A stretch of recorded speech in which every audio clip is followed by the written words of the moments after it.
Out of all the information that's getting disclosed, supposedly this administration, what do you have the least faith that we're going to come to Epstein, a conclusion? for sure. Epstein. And I think it's because of Israel. I Really? think that because I mean, when you really dig into Epstein, his entire network was Israel. It was clearly like Ehud Barak was the ex-prime minister and the ex-head of Israeli intelligence.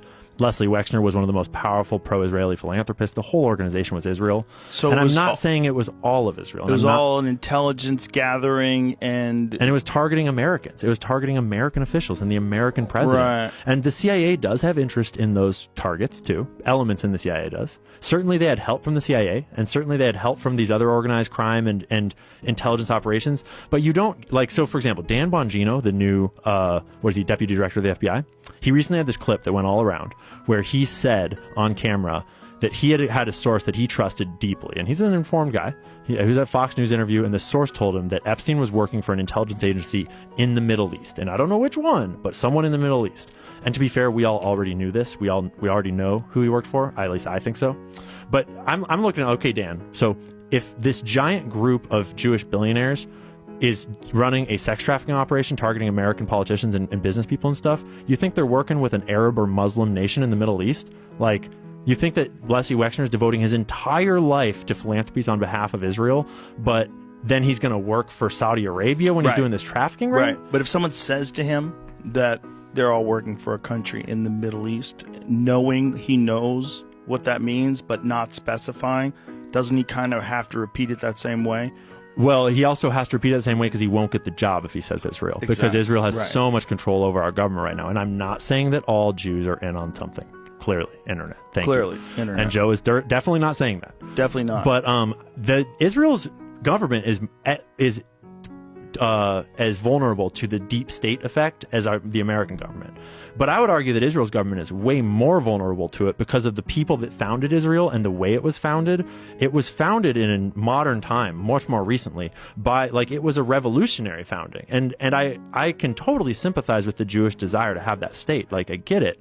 But because of the way that happened, the people that founded Israel were a bunch of organized crime figures in America, the Jewish mob, that were helping with money and with arms trafficking to get the guns there because they had to have guns.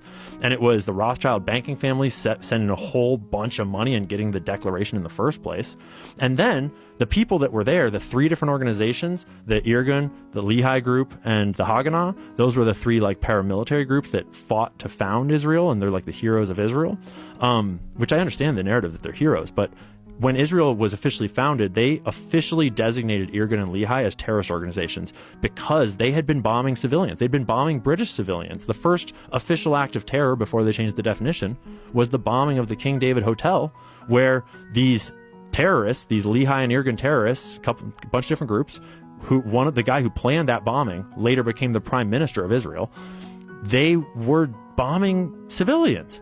And like, so when those are the groups that are fighting to found that nation, even if all the Jews there are wonderful people, the leadership is inherently composed of these people that have been deeply corrupt for all time. And so you get this fertile ground for this kind of deep state effect to take power. And when you start to research the heads of state of Israel over history, you realize that a bunch of them were in those groups doing those terrorist acts and have done a bunch of dark stuff because those were the people that were at the top of that military organization. Like, those terrorist organizations reformed to form the IDF. And what's interesting is you can talk about this now, post-October 7th. It opened wide open. Post-Gaza. You want to know a funny story, actually?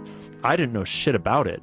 And I started doing 9/11 stuff. And I was doing a 9/11 video on my YouTube, and I knew about the Dancing Israelis conspiracy theory that is very much a real set of documents. And I knew that I'm not allowed to talk about Israel for some reason, and I didn't really know why.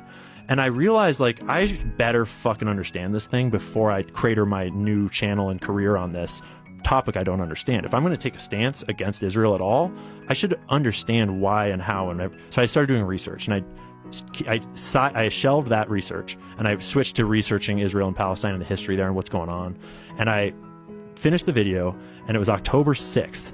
And I was like, I was very worried because it's like, you weren't allowed to talk about it. And I had just made this whole documentary about the history of Israel, Palestine, and the propaganda and what it all was. And I published it on October 6th on my Locals channel. And I kind of had this, like, lean back and, like, if that's the end of the ride and I get canceled for this shit, so be it.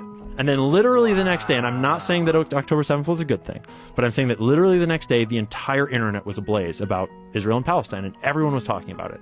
And it was the weirdest fucking coincidence, like, and suddenly it was like, oh, all right, let's fucking dig this thing open. Because unfortunately, it is, I mean, I think fortunately, I think that the state of the Israeli influence that sustained them for so long, that was essential to them surviving this long, I think that it has grown cancerous to the Jewish faith in general, because Jeffrey Epstein is the perfect example of this.